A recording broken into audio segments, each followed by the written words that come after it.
You are cold, wet, and shaking in a Norman hedgerow, and the rule says this should break you.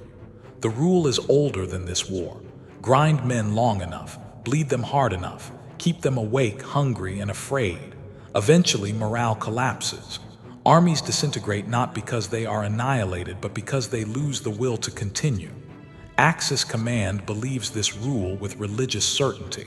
They have seen it work in Poland, in France, in the early months against the Soviet Union. Pound the enemy. Deny them rest, keep them under constant pressure. Fear will do what artillery cannot. So when Allied casualty lists begin to spike in 1943, when infantry divisions report losses of 30, 40, sometimes 50%, German intelligence officers wait for the inevitable. They expect despair. They expect desertion. They expect collapse. Instead, something deeply unsettling happens. Allied units keep attacking, not with reckless desperation, not with fanaticism, but with discipline, with cohesion, with a steadiness that does not make sense given the numbers on the casualty boards. You replace the man next to you and the line does not bend. You lose an entire platoon and another steps forward. You endure weeks of shell fire and still the orders are followed. German field reports begin using the same word again and again. Unverständlich, incomprehensible. And in June of 1944, in the fields and flooded lowlands of Normandy, one enlisted paratrooper begins writing down exactly why that rule no longer applies.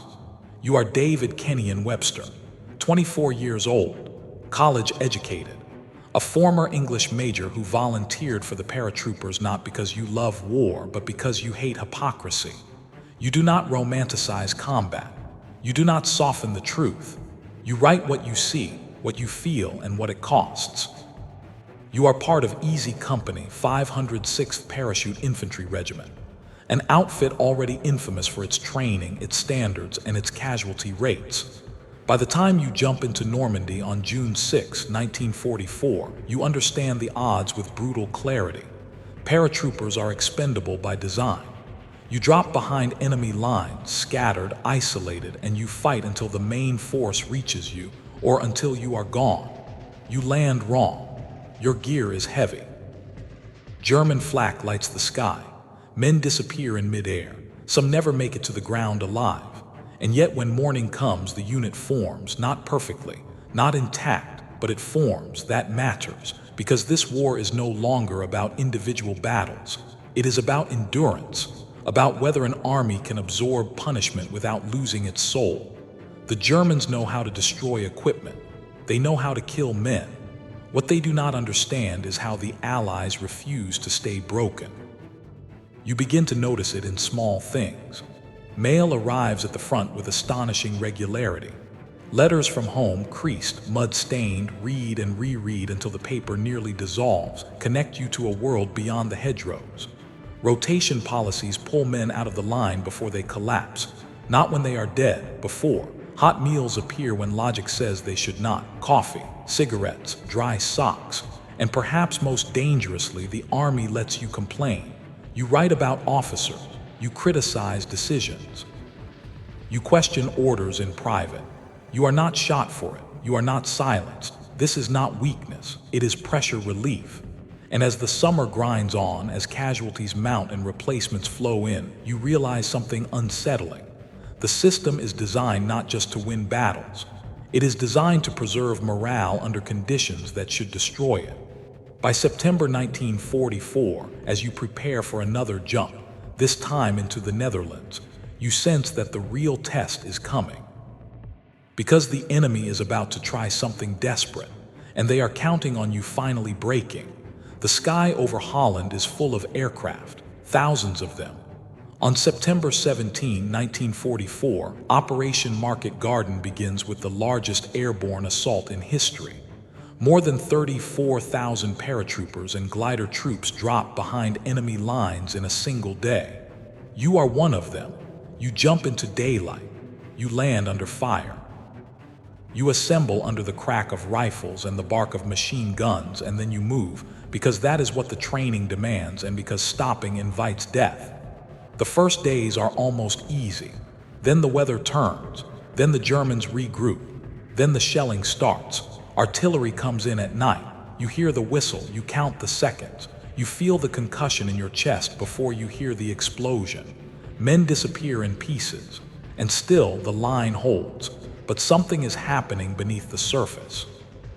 Fatigue accumulates, not the kind sleep fixes. The kind that seeps into the bones. You go days without relief.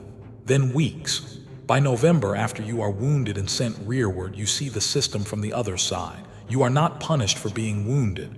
You are not shamed. You are rotated. Hospitals are overcrowded but organized. You are fed. You are given time.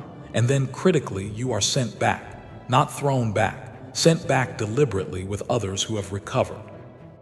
When you return to the front, faces have changed. Losses are obvious. But the unit is still the unit. That is the difference. The German army treats exhaustion as weakness, breakdown as cowardice. Men stay in the line until they die, collapse, or are captured. There is no pressure valve. In December 1944, when the German offensive slams into the Ardennes, you are back with easy company. Bastogne, snow, fog, encirclement, temperatures drop below freezing. Ammunition runs low. Casualties spike. This is where morale should finally shatter. German artillery pounds the perimeter day and night. Medics run out of morphine. Wounded men freeze to death waiting for evacuation. And yet inside the foxhole, something strange persists. You joke. You share cigarettes. You complain about the food. You read old letters again. The system holds. The Germans cannot understand why. From their perspective, this should be the breaking point. Instead, it becomes proof of something they never planned for. Because even here, cold, surrounded, bleeding, the Allied soldier does not feel abandoned. And that belief changes everything. You wake before dawn not because you are rested, but because the cold will not allow sleep to deepen. Your boots are frozen stiff. Your hands ache even before you move them. Somewhere in the trees, German artillery adjusts range. Bastogne is no longer a town. It is a ring of foxholes, frozen fields, shattered forests, and exhausted men holding ground because there is nowhere else to go. You are surrounded. Every road out is cut. Ammunition is rationed. Medical supplies are nearly gone. The sky is sealed shut by cloud cover, grounding Allied aircraft and silencing the lifeline of resupply. This is the scenario German planners trust most. Encirclement, isolation, attrition. They expect panic. They expect collapse. Instead, they intercept something they cannot decode emotionally.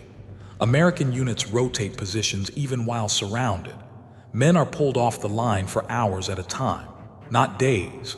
Sometimes not even half a day, but enough to sleep, enough to warm hands, enough to eat something hot. You cycle through forward positions and reserve holes like a machine built to prevent human failure. You notice the difference immediately. When you are pulled back, you do not feel guilt. You feel restored. When you return to the line, you do not feel resentment toward the man replacing you. You feel responsibility. This rotation is not mercy. It is doctrine, and doctrine matters under fire. German infantry regiments outside the perimeter do not rotate. They press forward night after night in the same frozen boots, through the same killing zones against defenders who should be breaking, but are not. On December 22, a German delegation approaches under a white flag. You hear about it before you hear the artillery pause, a surrender demand. The Germans believe the conditions speak for themselves. Outnumbered, encircled, low on supplies, no air support. The response is a single word: nuts. That answer spreads through the perimeter faster than any official order. You hear it whispered. You hear it joked about. You hear it shouted. It is not bravado. It is morale weaponized. The shelling resumes, heavier than before. You brace in your foxhole as rounds slam into the frozen ground. Dirt and ice rain down. The shockwave rattles your teeth. Somewhere to your left, a man screams once, then goes silent. Casualties are mounting. Easy company is bleeding, and still mail finds its way in. On December 23, the clouds break. You hear the engines first. Then you see parachutes blossoming against the pale winter sky. Supplies, ammunition, food, medical kits, and letters. Those letters matter more than the rations. You watch men who have not smiled in days suddenly sit back in their holes, unfold paper, and disappear into another world for 5 minutes. Homes in Pennsylvania, streets in Chicago, farms in Iowa. That connection is not accidental. The Allied command understands something Axis planners never quantify. Morale is not sustained by ideology alone. It is sustained by systems, by predictability, by the belief that you are part of something that functions even under extreme stress. German interrogations of captured Americans will later note this with frustration. Prisoners do not speak like broken men. They complain about officers, about food, about weather. They expect the war to continue. They expect to survive it. That expectation is lethal. By late December, the German offensive stalls. Relief columns punch through. Bastogne holds. And for you, the war does not end. It simply resets. You are not paraded as heroes. You are not given time to process what you endured. You are rotated. Some men are sent rearward. Others fill the gaps. The machine absorbs the damage. This is where Axis command finally confronts the truth they have been avoiding. They are not fighting an army that must be broken once. They are fighting an army designed to recover indefinitely. In January 1945, German intelligence summaries quietly change tone. American units are described as elastic. Losses do not degrade combat effectiveness proportionally. Morale does not track casualties in expected ratios. This is not supposed to be possible, but you have lived it.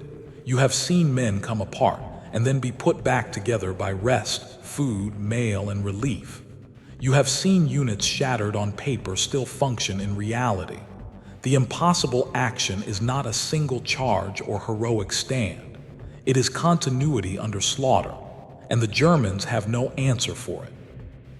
If you find this kind of untold military history as fascinating as we do, we'd be honored if you'd hit that subscribe button. We believe these stories of endurance and sacrifice deserve to be told. And by subscribing, you help ensure they aren't forgotten. The war grinds toward its end, but the pattern does not change. In Alsace, in the Ruhr, in Bavaria, Allied units advance, pause, rotate, and advance again. Men are pulled out before they break. Not all of them, but enough. German formations, by contrast, grow hollow. Veterans are replaced with boys and old men. Units fight until they disintegrate. There is no institutional recovery, no release valve. By March 1945, the difference is unmistakable. Allied morale is not high because losses are low. It is high because losses are managed. And as the Rhine is crossed, as Germany itself becomes the battlefield, Axis officers begin asking the wrong question too late. Not how many men the Allies have, but how they keep them fighting.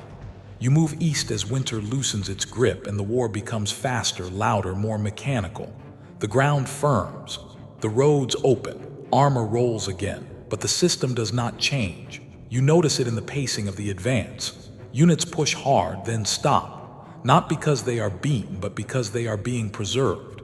Battalion commanders track exhaustion the way others track ammunition.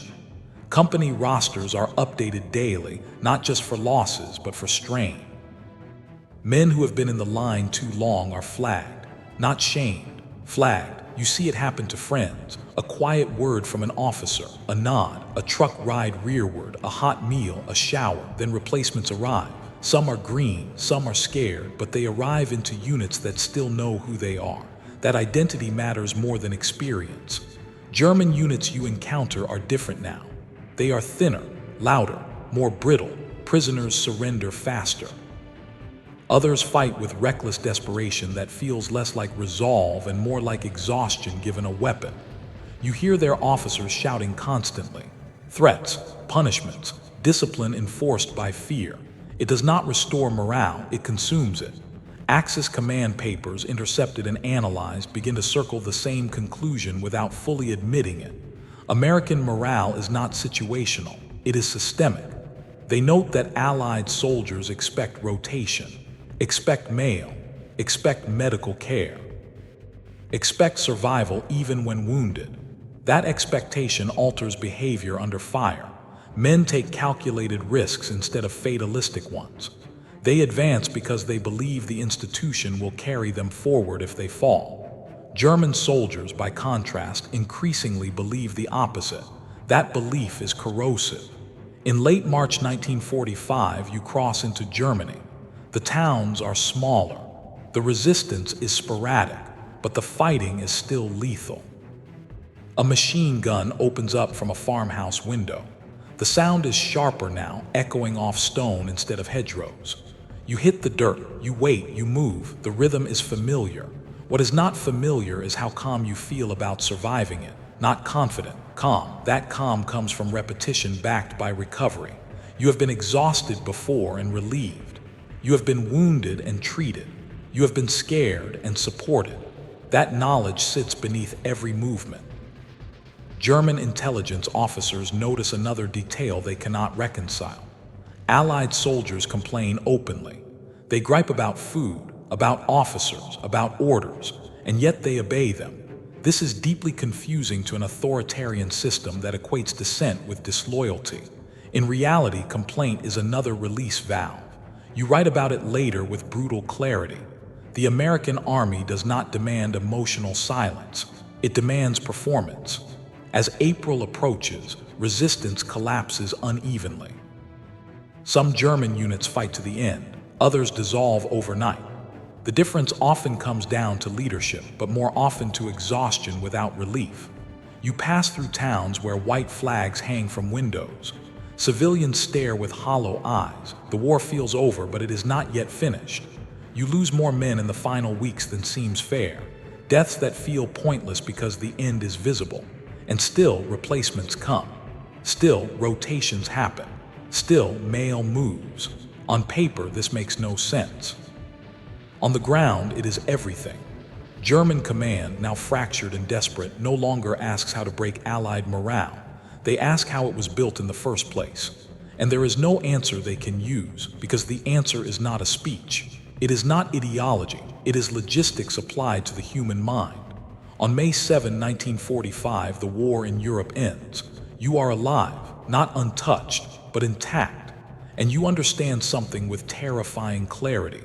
This outcome was not inevitable. It was engineered. When the guns finally fall silent, the truth begins to surface in enemy documents, interrogations, and post-war analysis. Axis command did not lose because it ran out of men first. It lost because it ran out of men who believed survival was possible. Captured German officers speak with a mixture of bitterness and disbelief.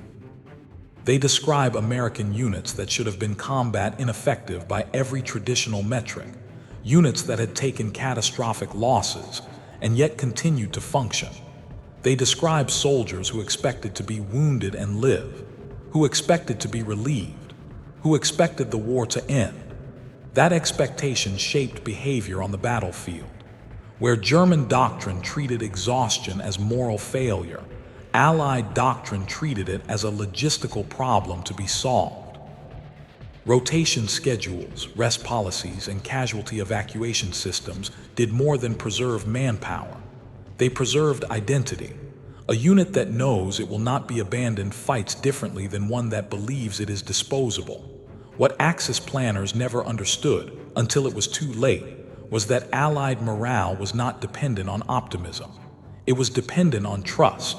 Trust that mail would come. Trust that wounds would be treated. Trust that someone was tracking how long you had been in the line. Trust that the institution valued you alive more than dead. That trust scaled. As the war progressed, Allied divisions did not need inspirational speeches to keep moving. They relied on expectation, on routine, on the quiet confidence that the system would catch them when they fell. German command attempted late war corrections. They spoke of rest. They spoke of rotation. But by 1945, the infrastructure was gone. The fuel was gone. The replacements were gone. And most critically, belief was gone. The true impact of this disparity would not be fully understood until decades later, when military psychologists and planners began studying why casualty tolerance differed so dramatically between forces. The conclusion was uncomfortable. Morale is not forged in battle. It is maintained between battles, and the Allies had mastered that long before Normandy. David Kenyon Webster survived the war. He returned home, finished his education, and wrote what many others could not or would not. He did not write to glorify combat. He wrote to explain it, to explain how ordinary men endured extraordinary pressure without collapsing. His words remain unsettling because they remove romance from heroism and replace it with structure. You were brave not because you were fearless. You were brave because the system allowed you to be human. Many of the men you served with never came home.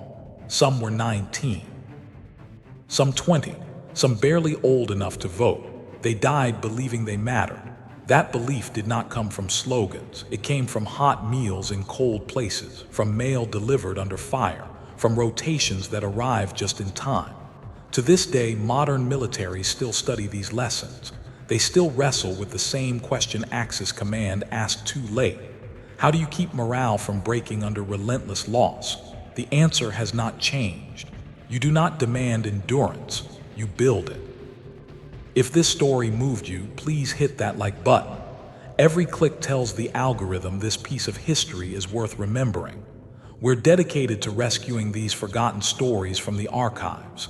If you want to join us on this mission, please subscribe and turn on notifications. Where are you watching from? Drop a comment with your city or state and tell us if someone in your family served.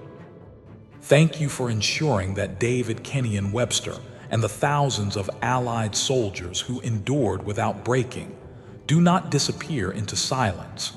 They deserve to be remembered.